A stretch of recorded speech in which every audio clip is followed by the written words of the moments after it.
Assalamualaikum warahmatullahi wabarakatuh. Waalaikumsalam warahmatullahi wabarakatuh. Alhamdulillahirabbil alamin wa bihi nasta'inu ala umuri dunya waddin. Asyhadu an la ilaha illallah wahdahu la syarikalah wa asyhadu anna Muhammadan abduhu wa rasuluh.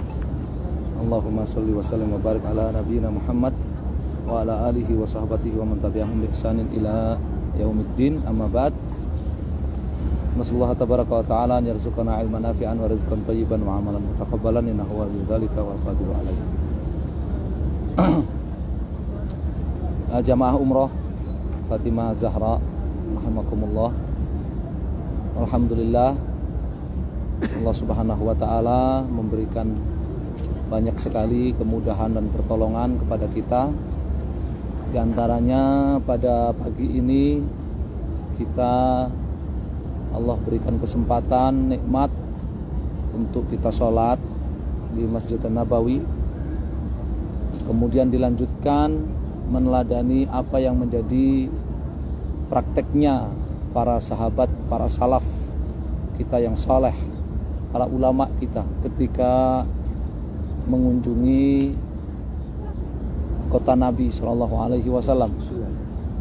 Diawali dengan salat di Masjid Nabawi, kemudian setelahnya mengunjungi makam Nabi kita Muhammad Sallallahu Alaihi Wasallam, kemudian mengunjungi makam Baqi, makam para sahabat dan istri-istri Nabi radhiyallahu taala anhum ajma'in.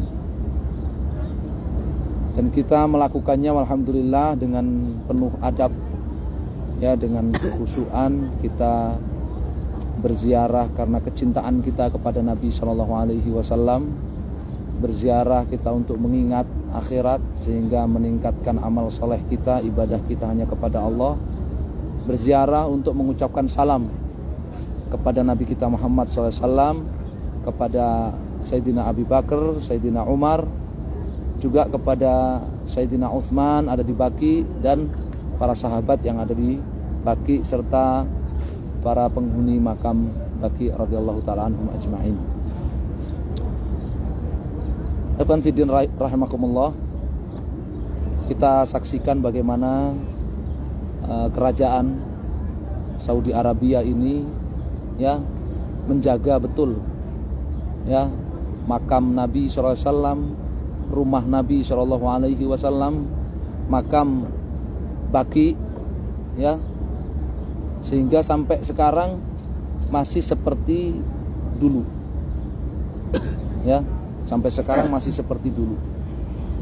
Dulu pernah ketika khilafah Ottoman, di akhir-akhir masa kekuasaan khilafah Ottoman, ya, menjajah Madinah, menguasai Madinah, pernah menugaskan salah seorang dari keluarga Pasha untuk menjadi panglima perang di Madinah. Ketika Madinah itu hendak direbut kembali oleh, ya, pasukan kerajaan Arab Saudi saat itu, Masjid Nabawi dipenuhi dengan peledak. Jadi pasukan Ottoman memasang apa? Peledak di Masjid Nabawi, termasuk di Hujrah Nabawiyah, di rumah Nabi Shallallahu Alaihi Wasallam, dan mengancam akan meledakkan Masjid Nabawi dan Hujrah Nabawiyah, rumah Nabi Sallallahu Alaihi Wasallam. Tapi alhamdulillah, ya, Allah jaga. Pernah Ottoman menugaskan seorang Katolik dari Denmark, ya, untuk menjadi wakil, ya, khilafah Utsmaniyah, menjadi gubernur di Madinah. Tapi alhamdulillah hal itu tidak berlangsung lama. Seorang Nasrani ditugaskan menjadi gubernur di kota Madinah.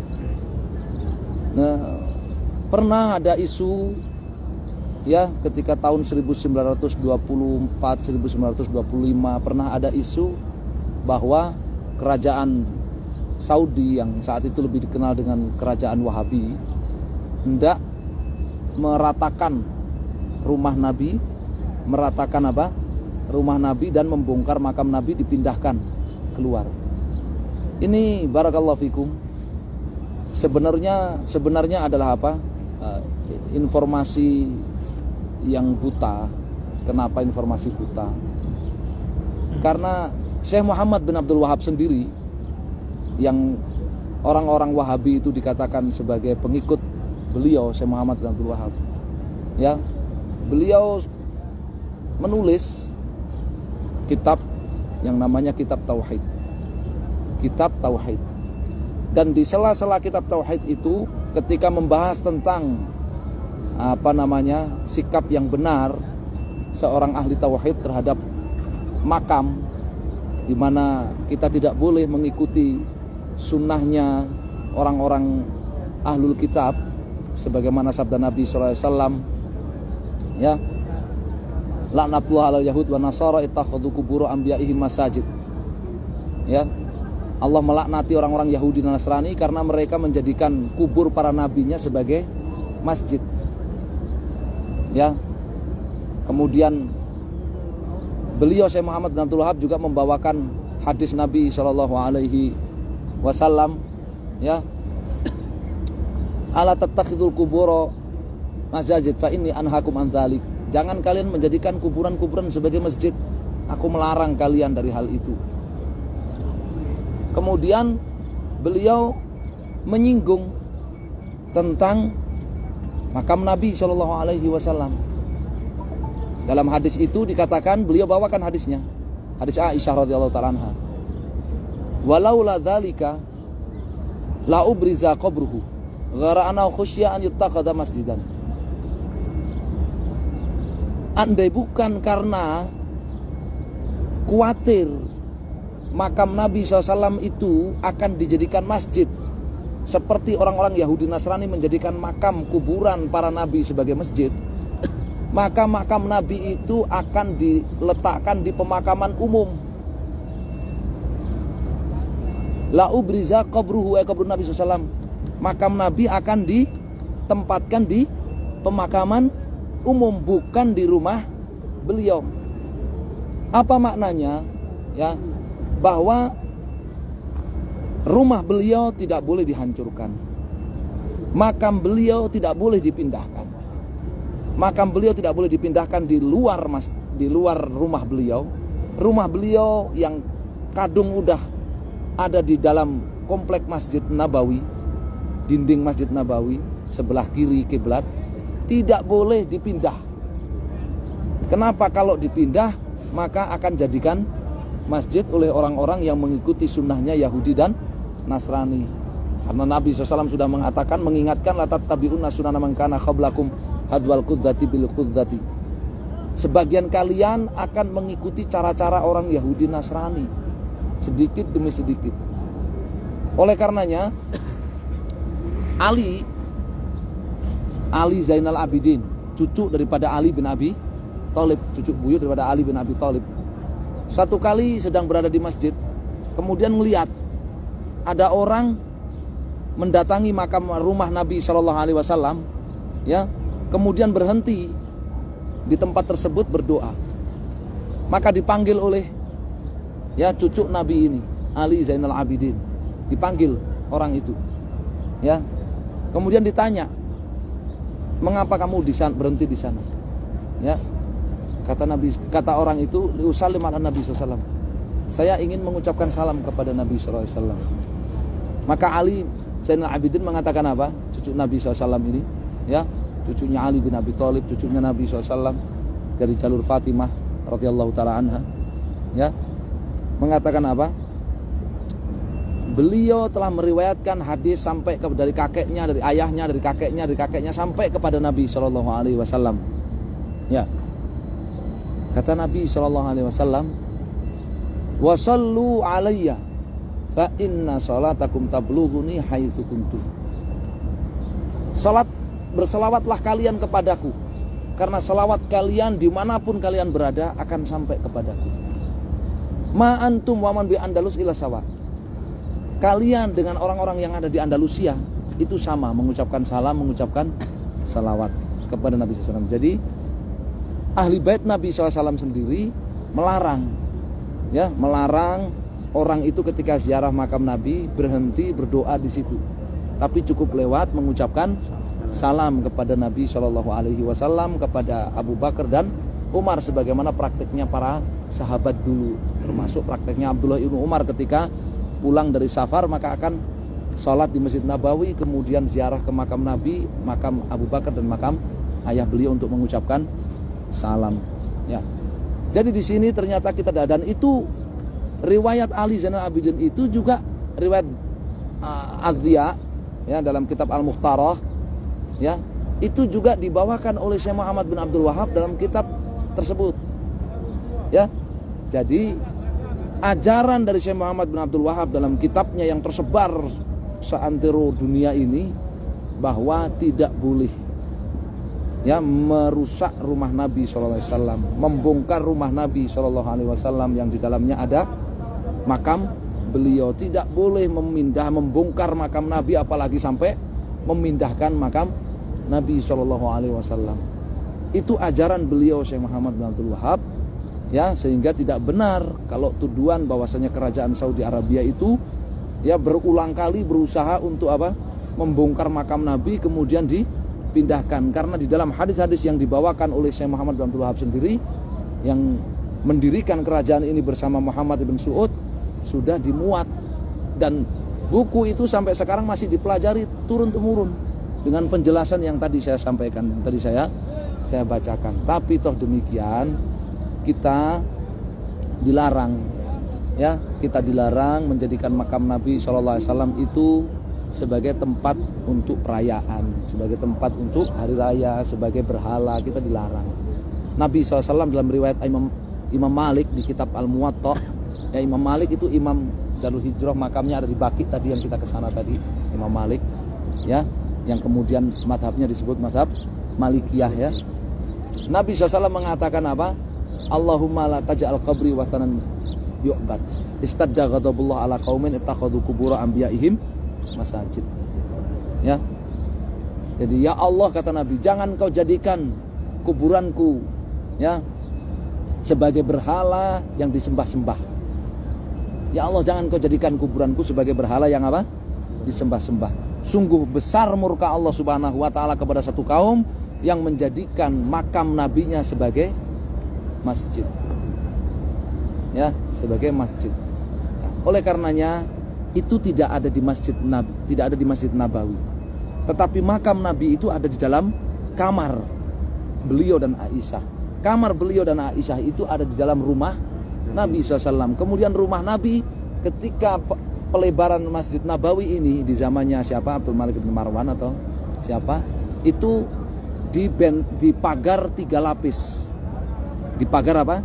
3 lapis dengan bentuk trapesium yang tidak beraturan, sehingga tidak memungkinkan orang itu ketika sholat dia akan menghadap ke makam Nabi SAW, karena Nabi sudah melarang la tusallu ilal kubur, jangan kalian sholat menghadap ke arah kubur ya. Sehingga bagaimana ya para salaf kita, para umal, para pejabat pemerintahan para salaf, bagaimana melebarkan Masjid Nabawi tanpa melanggar ya sabda-sabda Nabi tadi, sehingga rumah Nabi itu dipagarin lagi 3 lapis dengan bentuk yang tidak beraturan, sehingga trapesium segitiga dan sebagainya, sehingga tidak ada orang sholat di Masjid Nabawi itu menghadap ke makam Nabi SAW. Dan itu masih dijaga oleh kerajaan ini sampai sekarang. Alhamdulillah, kita tadi juga lihat ketika kita ziarah tadi ketemu askar-askar yang mengarahkan supaya kita ini tidak melanggar ajaran Nabi SAW dan para salaf ketika kita menziarahi makam Nabi SAW. Jadi ya sama sekali tidak benar bahwasanya ya kerajaan ini akan membongkar rumah Nabi, membongkar makam Nabi, memindahkannya. Tidak. Itu melanggar ajaran leluhur mereka sendiri. Ya, pendiri kerajaan ini sendiri. Ya, wallahul musta'an. Ya, itu makam Nabi ini, masjid ini dulu pertama Masjid Nabawi ini kemarin sudah saya ceritakan ya. Masjid Nabawi ini Nabi ketika datang ke Madinah, tiba di mana? Kuba, kemudian sholat sampai hari Jumat, sholat Jumat di Masjid Kuba, membangun Masjid Kuba. Ya, tiba hari Senin bulan Rabiul Awal, kemudian setelah sholat Jumat Nabi berjalan ke sini naik onta, kemudian ya semua menawarkan supaya Nabi singgah di rumah beliau. Semua menawarkan supaya Nabi singgah di rumahnya. Tapi Nabi mengatakan apa? Biarkan onta ini berjalan, di mana dia berhenti maka disitulah aku akan beristirahat, singgah. Dan di tempat itulah kemudian dibangun masjid ini. Tempat onta beliau Quswa ya berhenti. Ternyata itu adalah tanah milik siapa? Anak yatim dari Bani Najjar. Maka dibeli oleh Nabi tanah itu, ya, dibeli oleh Nabi kemudian diwakafkan oleh Nabi SAW, diwakafkan, jadilah Masjid Nabawi ini. Ya, pertama dulu ya Masjid Nabawi itu hanya dinding pagar, ya, kemudian dinding pagar, kemudian di sisi kiri kiblat itu ada rumah Nabi, rumah Aisyah, rumah Hafsah, ya.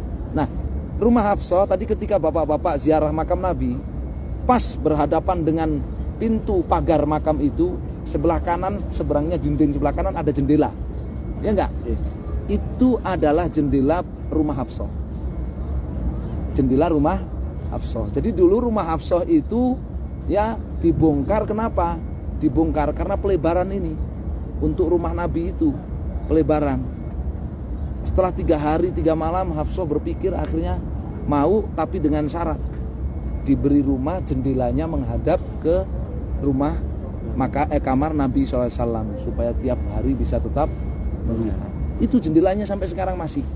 Yang tadi di seberangnya tadi, ya, itu jendela Hafsah namanya. Ya, nah, apa namanya? Dulu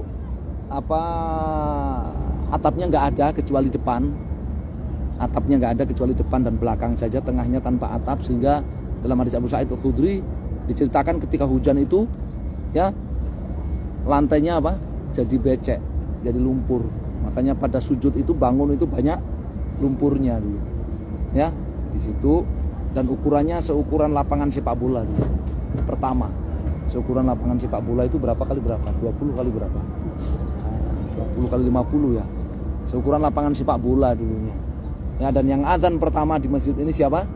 Bilal bin Rabah. Bilal bin Rabah yang adzan pertama di masjid ini. Kemudian ada cerita setelah Nabi wafat, Bilal bin Rabah tidak mau lagi adzan, kemudian pindah ke Syam, ke Damaskus, ke Suriah. Nanti ketika zaman Abu Bakar, ya, atau zaman Umar, Bilal datang ke Madinah, kemudian masuk ke makam Nabi dan menangis memeluk makam Nabi. Kemudian setelah itu diminta adzan. Ketika Bilal adzan tidak ada satupun warga Madinah yang tidak menangis. Ini cerita palsu. Kenapa cerita palsu? Karena Syam itu baru bisa ditaklukkan dan didatengin oleh para sahabat ketika nanti di masa pemerintahan Umar Ibn Khattab akhir. Masa pemerintahan Umar Ibn Khattab. Masa pemerintahan Abu Bakar belum bisa. Dan Bilal belum ke sana, masih di Madinah. Yang kedua, orang tidak bisa masuk ke makam Nabi. Kenapa? Ada Siti Aisyah di dalam masih hidup. Orang tidak bebas masuk ke rumah Nabi, masih ada Siti Aisyah di dalamnya. Apalagi sampai memeluk makam Nabi, tidak bisa orang masuk karena masih ada Aisyah di dalam. Kan Aisyah masih hidup. Masa pemerintahan Abu Bakar, Umar, Utsman, Ali, Aisyah masih hidup. Tinggal di rumah itu. Tidak boleh orang masuk ke situ. Ya, tidak boleh. Gitu. Jadi itu cerita palsu itu ya. Tahu kita cerita palsu apa? Ya, Bilal ke Syam. Ya, di masa pemerintahan Abu Bakar As-Siddiq tinggal di sana. Belum ada yang tinggal di sana sahabat masa pemerintahan Abu Bakar As-Siddiq. Yang kedua, masuk ke makam Nabi itu tidak bisa karena apa? Tertutup. Ya, tertutup karena ada Aisyah radhiyallahu taala anha yang tinggal di sana. Ya. Nah, kira-kira begitu. Semoga ini menjadi wawasan untuk kita semuanya, menjadi tambahan ilmu yang bermanfaat untuk kita semuanya. Wallahu taala alam. Sallallahu ala Muhammadin wasallam. Alhamdulillahirabbil alamin wa jazakumullahu khairan.